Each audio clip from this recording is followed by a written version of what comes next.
नमस्कार दोस्तों, स्वागत है आप सबका। मार्केट एक कंसोलिडेशन के फेज पे ट्रेड कर रहा है, जहां पे निफ्टी 22,570 के लेवल पे ट्रेड करता हुआ दिख रहा है और सेंसेक्स में भी 74,400 पॉइंट के आसपास की तेजी है। यहां पे हम ये चीज देख सकते हैं कि मार्केट जिस तरीके से पिछले एक हफ्ते में थोड़ा बहुत अपसाइड दिखाने की कोशिश कर रहा है, जहां निफ्टी 50 में 500 पॉइंट तक का एक अपमूव आया है। अब यहाँ पे बहुत सारे ऐसे शेयर है जिसने अपने बॉटम से थोड़ा सा हाई लगाया है, थोड़ा बहुत करेक्शन या 5 से 10% तक की तेजी देखने को मिली है। तो क्या अब ये समझ लेना चाहिए मार्केट में कि जो बॉटम फेजेस थे वो खत्म हो चुके हैं, मार्केट अब अपसाइड की तरफ जाएगा और जितने भी ग्लोबल सिनेरियो थे या ग्लोबल पॉलिटिक्स की तरफ से नेगेटिव न्यूज़ेस आते थे, ये सब आना बंद हो गया है। क्योंकि एक इन्वेस्टर को हर एक डिटेलिंग जाननी जरूरी होती है। अगर आप इन्वेस्टेड है या इन्वेस्टमेंट करने की सोच रहे हैं, मार्केट में काफी ज्यादा डाउनसाइड रहा है, जिसमें ज्यादातर जो न्यूज है जिसके वजह से मार्केट का डाउनसाइड बना है वो एफआईज की सेलिंग के वजह से था। मार्केट में बन रहे जो खराब प्रदर्शन है कंपनीज के, जो Q3 के रिजल्ट्स थे उसके वजह से भी था। जो बड़ी कंपनियों के रिजल्ट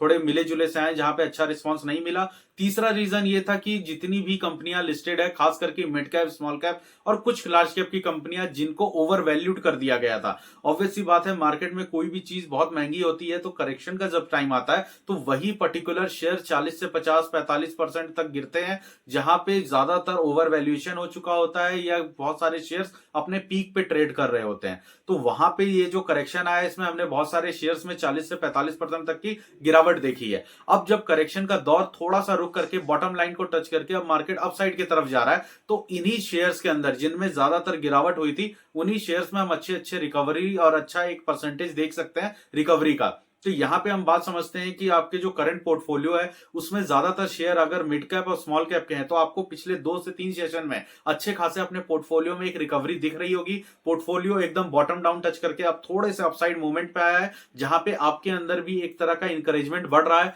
कि या तो इस पोर्टफोलियो में और ज्यादा इन्वेस्ट किया जाए या कुछ नए शेयर्स डाले जाए, या ऑलरेडी इन्वेस्टेड शेयर जो कि पीक मोमेंट पे खरीद लिए हैं वहां पे इसमें फिर से एवरेजिंग की जाए। तो देखिए, ये अच्छी बात है कि मार्केट में एक डाउन फेज थोड़ा सा खत्म हुआ है, अपग्रेडेशन देखने को मिल रहा है, मार्केट एक अपसाइड मोमेंट पे अच्छा ट्रेड कर रहा है और ग्लोबल जो न्यूज़ेस है वो भी लगभग ठीक ठाक है। लेकिन अभी आने वाले कुछ दिनों में क्या होने वाला है, देखिए, सबसे पहले तो 31 मार्च मतलब 2025 का जो ये फाइनेंशियल ईयर स्टार्ट होगा 2025-26 का, यहाँ पे 31 मार्च काफी ज्यादा इंपॉर्टेंट डेट हो जाता है, जहां पे ऑब्वियस सी बात है शेयर मार्केट में काम कर रहे लोग यहाँ पे या तो अपना प्रॉफिट या लॉस जो भी है वो जरूर बुक करेंगे। और लॉस बहुत लोग इसलिए भी बुक करेंगे क्योंकि उनको अपने जो टैक्सेशन है वहां पे लॉस बुक करके जो अपना एसेट्स गेन है वहां पे थोड़ा सा रिलीफ चाहिए होगा। इस वजह से सेलिंग प्रेशर भी आते हुए दिख सकता है। 1 तारीख से काफी ज्यादा चीजें चेंज होंगी, जिसके वजह से ग्लोबल सर्टेनिटी भी चेंज होगी। मतलब जो ट्रंप के अभी तक बयानों के वजह से मार्केट में इतनी ज्यादा हमने गिरावट देखी, जहां वो टैरिफ वॉर को और ज्यादा जोर देते हुए दिख रहे हैं, जहां पे वो चाइना टैरिफ है और टैक्सेशन है वो ऐसे एप्लीकेबल करेंगे, जो कंट्री हमारे प्रोडक्ट को जितनी ज्यादा टैक्स वैल्यू पे अपने यहाँ पे सेल करती है, हम भी उनके ऊपर उतना ही टैक्स लगाएंगे। एक सिंपल तरीके से, इंडिया अगर हमारे पास कोई अपना सामान भेजता है, हम उस पर कम टैक्स लगाते हैं, बट हमारे यहां से कोई भी goods, product, electronic, car item, bike item अगर इंडिया जाता है तो वहां पे 100% कस्टम ड्यूटी है, तो वो 100% ड्यूटीज हम भी लगाएंगे। सेम यही चीज वो चाइना के ऊपर लगाना चाहते हैं 25% का, लेकिन चाइना ने भी यहां पे कह दिया कि हम भी 25% का एप्लीकेबल टैक्स और ट्रेड जो टैरिफ्स है वो हम लगाएंगे। तो ये जो ट्रेड वॉर्स हो रहे हैं, इसके चक्कर में जो बिजनेस स्टैंडर्ड है, जो बिजनेस इफेक्ट हो रहा है, वो काफी ज्यादा इंपैक्टफुल होगा, जो कि Q4 के अर्निंग्स में, खास करके लार्ज कैप की अर्निंग्स में ये जरूर दिखेगा। करेक्शन के इस फेज में जो चीजें जितनी ज्यादा डिस्काउंट पे मिल रही थी, अब वही चीजों का रेट अगर ऊपर को जाएगा तो ये खरीदने की अपॉर्चुनिटी है, जो कि बिल्कुल है। लेकिन यहाँ पे एक चीज समझ के चलनी पड़ेगी कि सारी इन्वेस्टमेंट एक साथ नहीं होनी चाहिए। आने वाले समय में हम कई बार मार्केट में ऐसी स्ट्रेटेजी बनते हुए देख सकते हैं, ऐसे सर्कमस्टांसेस बनते हुए हम देख सकते हैं, जहां पे मार्केट एक आध बार फिर से करेक्शन दिखाएगा। इस वक्त एफआई सेल कर रहे हैं, बट जब मार्केट अपसाइड जाएगा तो उन्हें एक और अच्छा टॉपअप मिलेगा, जहां से वो एग्जिट बना सकते हैं। क्योंकि एफआईज के अभी भी इस मार्केट में रुकने की कोई खास वजह नहीं है, क्योंकि डॉलर इंडेक्स हाई हो रहा है, रुपीस की जो इंपैक्ट है वो कम होते जा रहा है, और डॉलर के बढ़ने के वजह से उनका जो करेक्शन ऑफ मनी होता है वो काफी ज्यादा लो हो रहा है। मतलब ये समझिए कि अगर वो प्रॉफिट बुकिंग कर रहे हैं या इस समय जो भी अपने प्रॉफिट से एग्जिट कर रहे हैं, क्योंकि एफआईज ने पिछले 3 साल में कोई खास माल नहीं बेचा है, अब वो जिस प्रॉफिट पे भी निकल रहे हैं उसके ऊपर शॉर्ट टर्म पे उनको 20% का टैक्स और लॉन्ग टर्म पे 12.5% का टैक्स तो देना ही देना है। उसके बाद उनका जो करेंसी कन्वर्टेबल चार्ज होता है वो भी उसके ऊपर आता है, और जो फॉरेन करेंसी का इंपैक्ट हो रहा है डॉलर के मुकाबले, क्योंकि उनकी जो इन्वेस्टमेंट हुई थी तब वो 72, 75 या $70 के आसपास हुई थी 3 साल पहले। अभी वही चीज $87 पे एग्जिट करना इनके लिए काफी ज्यादा मुश्किल हो रहा है। तो ये सब चीजें इम्फेक्टफुल दिखा रहा है कि आखिर वो अपने शेयर को सेल करेंगे इंडियन रुपीज में और वहां से कन्वर्ट करेंगे डॉलर में, तो उनको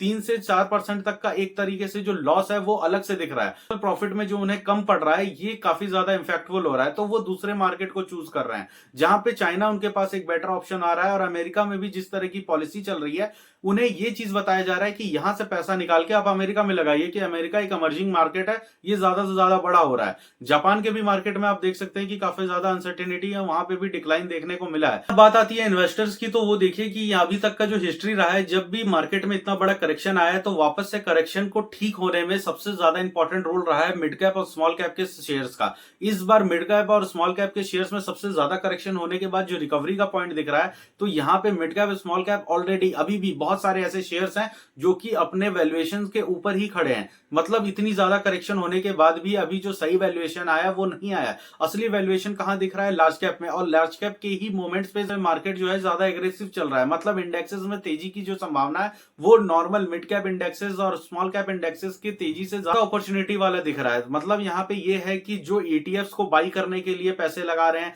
जो लोग इंडेक्सेस में पैसे लगा रहे हैं और इंडेक्सेस के अंदर के जितने भी शेयर्स हैं उनके अंदर जो पैसे लगा रहे हैं, उन लोगों का ये पॉजिटिविटी बना है कि मार्केट के इंडेक्सेस जो यहां से अच्छे रिटर्न दे सकते हैं वो शायद कुछ शेयर्स ना दें। कि सेक्टोरल वाइज आपको इन्वेस्ट करने का एक फायदा होगा कि अगर आप पावर सेक्टर को देखते हैं तो पावर सेक्टर की 2 या 3 अच्छी कंपनियां जो फंडामेंटल मजबूत हो और mid cap to large cap के बीच आप उसमें इन्वेस्ट करें और लॉन्ग टर्म के लिए बने रहें। उसी तरीके से अगर आपको डिफेंस सेक्टर में देखना है तो डिफेंस के जितने भी शेयर हैं वो सब काफी ज्यादा ओवर वैल्यूड हो गए थे, जो कि 50 से 55% तक का डिस्काउंट पे अभी ट्रेड कर रहे हैं, और जिसमें स्मॉल कैप और मिड कैप के जो शेयर्स हैं उनमें एक तेजी अच्छी देखने को मिल रही है। उसी तरीके से पावर सेक्टर के बाद, डिफेंस सेक्टर के बाद आ जाता है आपका ऑटोमोबाइल सेक्टर। अगर ऑटोमोबाइल सेक्टर में इन्वेस्ट करने का देख रहे हैं तो 3 ही कंपनियां हमारे यहां ज्यादा अच्छे से एग्जिस्ट करती हैं जिसमें अच्छी पोटेंशियलिटी बनती है, जैसे महिंद्रा, टाटा मोटर्स, मारुति सुजुकी, और आप अशोक लेलैंड को भी ले सकते हैं। लेकिन आपको ऐसी कंपनी में इन्वेस्ट करना है जो कि मल्टी सेक्टोरल काम कर रही है, मल्टी ऑटोमोबाइलाइजेशन के सेक्टर में काम कर रही है। जैसे टाटा मोटर्स कमर्शियल व्हीकल भी बना रहा है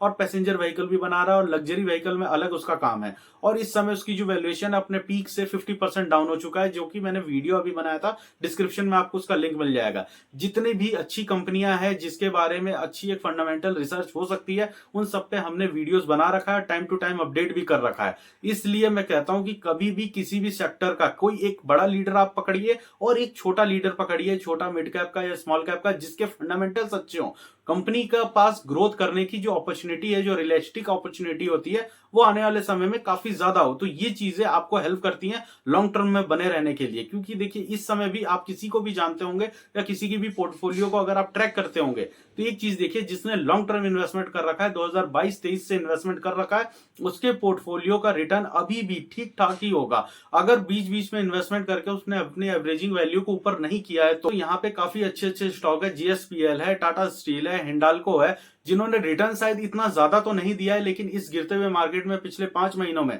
जहां अच्छे अच्छे शेयर्स का 40, 45, 50% तक करेक्शन देखने को मिला, वहीं टाटा स्टील में भी अपने पीक से सिर्फ 30% की गिरावट देखी। और सबसे अच्छी बात है कि जनवरी, मतलब नए साल के स्टार्ट होने से लेकर अभी तक इसने अपना 126 का जो लेवल है वो नहीं तोड़ा। मतलब जहां पे शेयर जिस पीक टाइम पे सबसे ज्यादा करेक्शन में गिर रहे थे, वहां पे टाटा स्टील जैसा शेयर अपने 120 से 130 के बीच का जो रेंज है उसको पकड़ के रखा है। और अभी शेयर्स में करेक्शन उतनी तेज स्टार्ट भी नहीं हुई, जहां से इसने अभी तक 15 से 20% तक का एक तेजी दिखाया और 150 रुपए पे ट्रेड कर रहा है। जबकि इसका Q2 और 3 का रिजल्ट उतना अच्छा नहीं आया है, कारोबार में काफी ज्यादा प्रेशर चल रहा है। स्टील इंडस्ट्री इस समय काफी ज्यादा प्रॉब्लम्स के साथ जूझ रही है और आने वाले समय में इसमें भी रिवाइव होने की ज्यादा चांसेस है, लेकिन तब भी इस क्वालिटी स्टॉक्स हो, क्योंकि देखिए इस गिरते हुए मार्केट में जो फंडामेंटल अच्छे स्टॉक्स हैं जिनके ऊपर इन्वेस्टर्स काफी ज्यादा बुलिश रहते हैं, क्योंकि जिसका आने वाले समय का फ्यूचर काफी अच्छा होने वाला है ऐसा प्रेडिक्ट किया जाता है। और कंपनी करंट सिचुएशन में अपने बैलेंस शीट के साथ साथ अपनी कंपनी के जो मैनेजमेंट है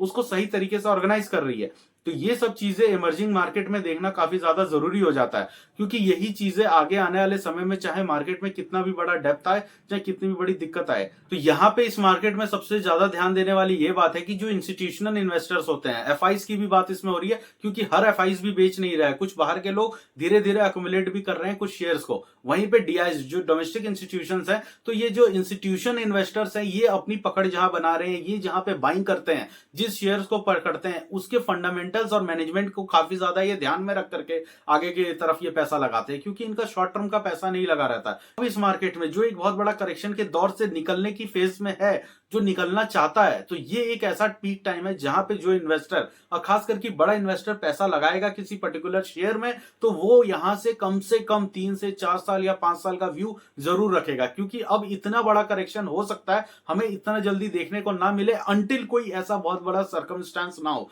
क्योंकि इस समय जो ये बहुत बड़ा करेक्शन देखने को मिल रहा है, ये मार्केट की जो रियलिस्टिक है, मार्केट की जो सोच थी, मार्केट ने जो प्रेडिक्ट किया था खास करके ट्रंप के आने के बाद, कि ट्रंप के आने के बाद मार्केट और ज्यादा बढ़ेगा, अच्छा होगा, लेकिन उनके पॉलिसीज के वजह से ये मार्केट में ज्यादा करेक्शन हो गई। और सबसे ज्यादा अनसर्टेनिटी इस बात की है कि उनका कोई एक फिक्स लाइन नहीं है, वो कभी भी किसी भी समय उठ करके कोई भी पॉलिसी को चेंज कर सकते हैं, अपनी बोली हुई बात